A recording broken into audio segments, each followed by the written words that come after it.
भगवद्गीता वाचण्यासाठी वेळ नाही, पण आपण भगवद्गीता ऐकू शकतो अगदी सोप्या भाषेत।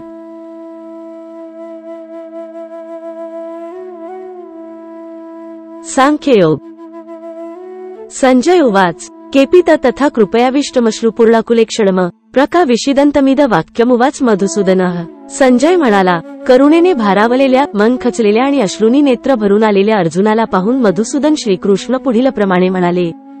तात्पर्य: भौतिक करुणा, शोक आणि अश्रू ही सर्व आत्मस्वरूपाविषयी असणाऱ्या अज्ञानाची लक्षणे आहेत। सनातन आत्म्यासंबंधी करुणा असणे म्हणजेच आत्मसाक्षात्कार होय।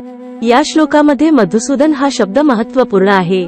भगवान श्रीकृष्णांनी मधुदैत्याचा वध केला होता आणि आता आपले कर्तव्य करीत असताना ज्या अज्ञानाने आपल्याला ग्रासले आहे त्या अज्ञानरूपी दैत्याचा श्रीकृष्णांनी वध करावा अशी अर्जुनाची इच्छा होती।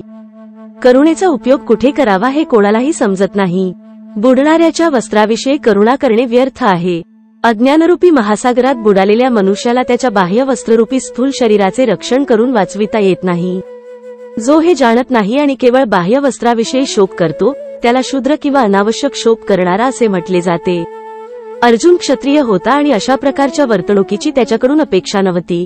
तथापि भगवान श्रीकृष्ण अज्ञानी मनुष्याचा शोक नष्ट करू शकतात आणि याच उद्देशाने त्यांनी भगवद्गीता सांगितली।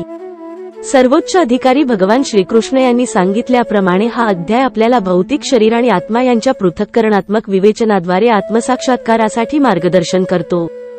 जेव्हा एखादा मनुष्य सकाम कर्माप्रती अनासक्त होऊन कार्य करतो आणि आत्म्याच्या संकल्पनेत दृढपणे स्थित होतो, तेव्हाच त्याला या प्रकारच्या साक्षात्कार प्राप्तीची शक्यता आहे।